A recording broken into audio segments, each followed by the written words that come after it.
For 2,000 years, the world believed the same story. The greatest monuments ever built by human hands, the pyramids of Egypt, were raised by armies of slaves, whip-driven masses crushed under stone, dying in their thousands so that a god-king could have his tomb.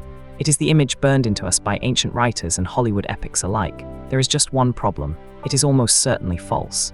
The truth, uncovered by archaeologists only in the last few decades, is far stranger and far more human. The story changed in 1990. A tourist riding near the Giza plateau was thrown when her horse stumbled on a low mud brick wall, half buried in the sand.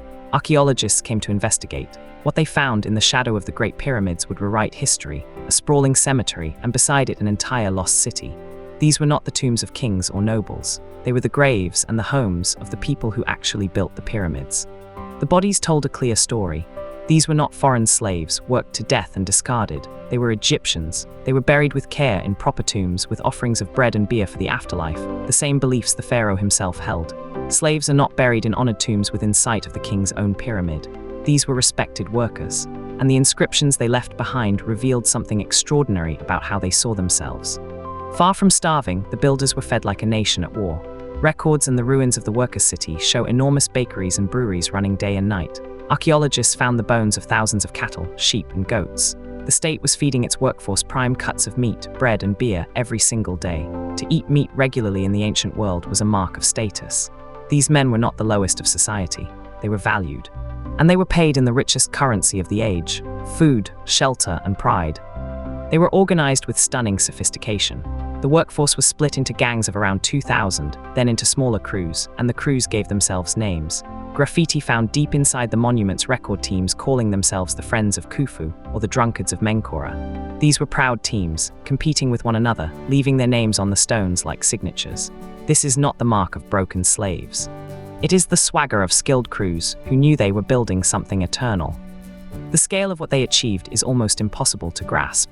The Great Pyramid alone is made of more than 2 million blocks of stone, some weighing as much as a modern truck.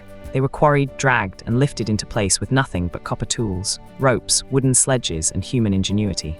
The workers poured water on the sand ahead of their sledges to cut the friction, a trick modern physics has confirmed actually works.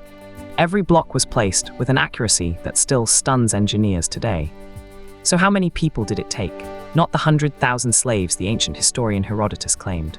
Modern estimates suggest a permanent workforce of only a few thousand skilled craftsmen, swelled at times by rotating teams of farmers. During the season when the Nile flooded and the fields lay underwater, the farmers could not work their land, so they came to build for the king. It was, in a sense, a national project, a way to feed the people during the idle months, and to bind the whole country together in a single monumental purpose. And when they were hurt, they were healed. The skeletons of the workers show something remarkable: broken bones that had been carefully set and allowed to mend.